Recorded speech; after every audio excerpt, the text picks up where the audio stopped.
Communication du maire.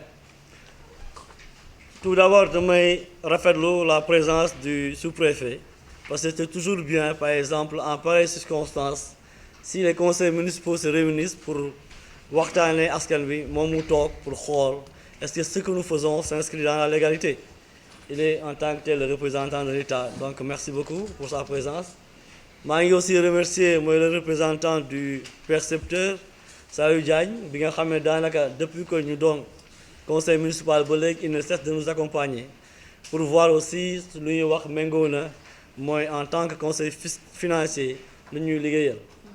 Je remercie aussi la présence, je veux saluer aussi la présence du magistrat monsieur Ngom, du magistrat Mamadou Ngom, Babacar Ngom, qui est là pour davantage nous éclairer sur un point, à savoir le point 4 concernant la délibération pour le ministère de la Justice.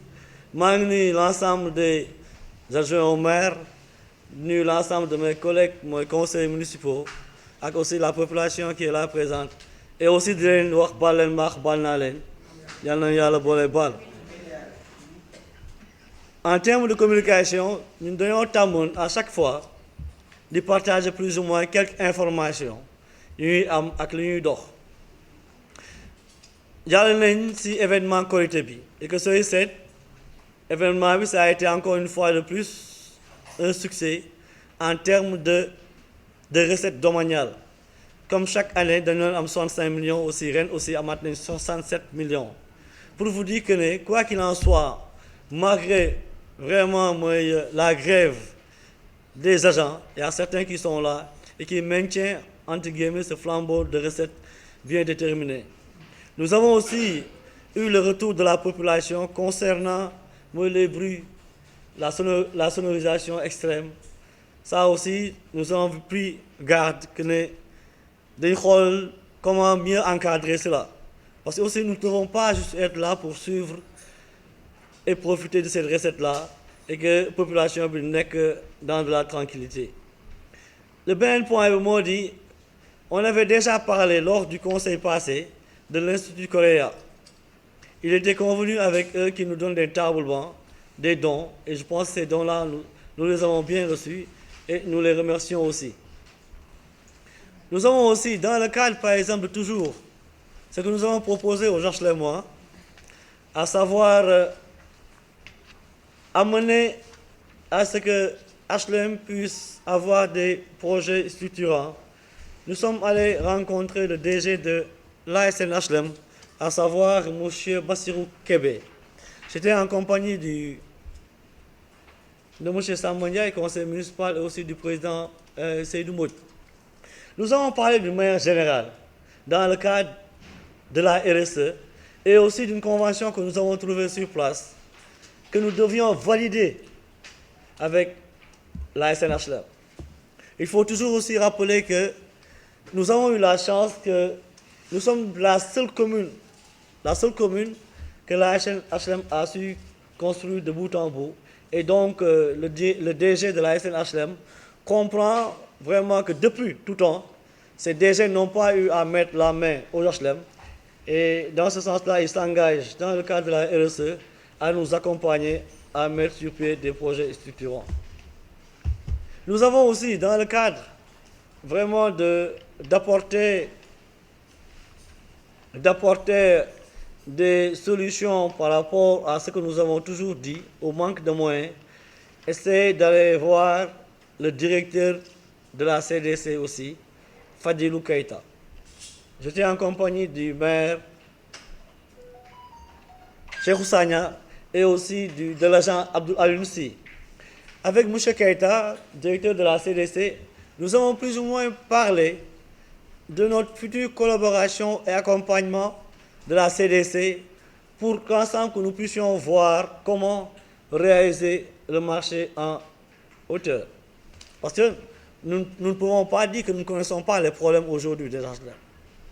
Ces projets-là sont des projets qui nous tiennent à cœur et qu'il faudrait aujourd'hui comprendre que tant que nous ne les réaliserons pas, nous n'aurons pas apporté grand-chose aux HLM. Nous avons aussi, dans le cadre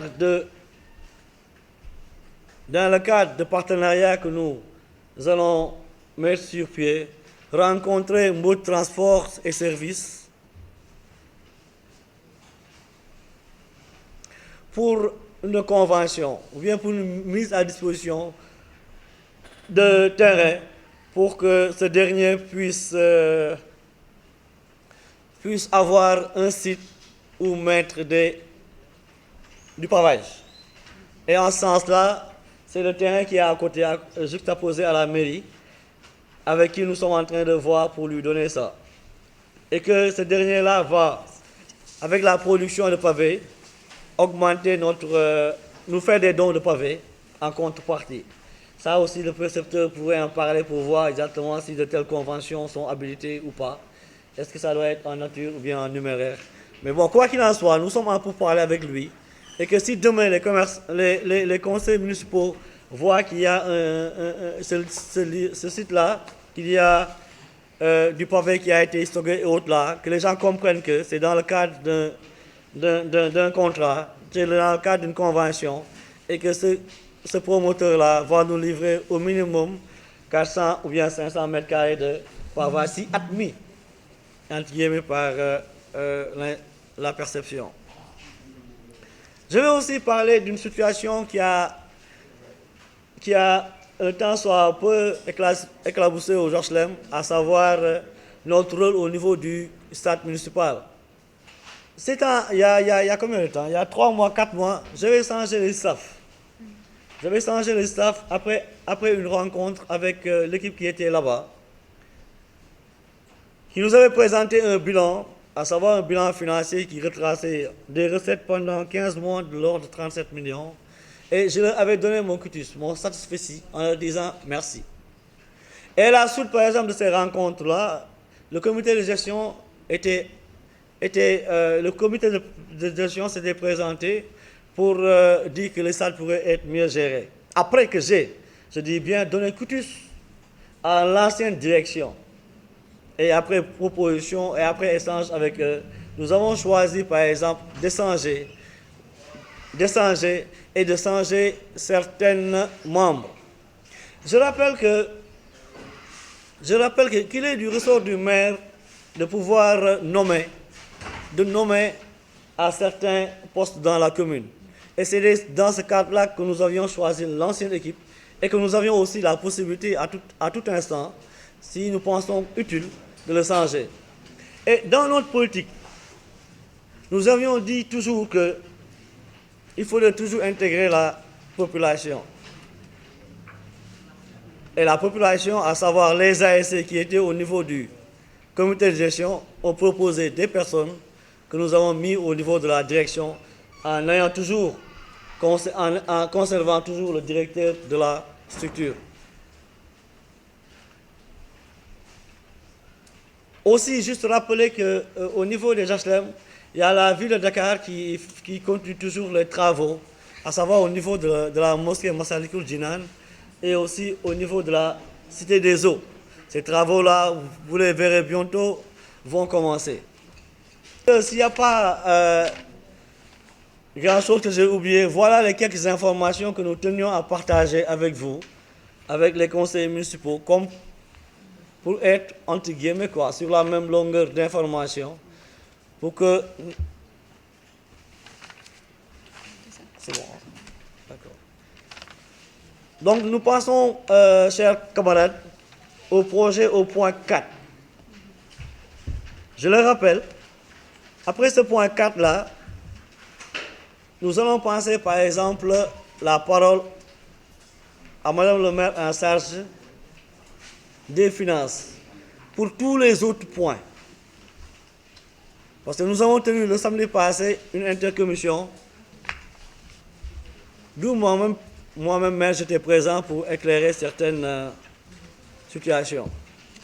Donc voilà, chers conseillers, le premier point que je vais à partager. Le point 4, projet de délibération pour la mise à disposition d'un terrain au Joslem 2 d'une superficie de 400 mètres carrés au ministère de la Justice pour l'érection de la maison de la justice. Je rappelle que ce point-là avait suscité énormément d'incompréhension énormément de. Mais je pense que la personne habilitée, à savoir le magistrat Ngom est là. Nous allons lui donner la parole pour quelques éclaircissements avant de passer au vote.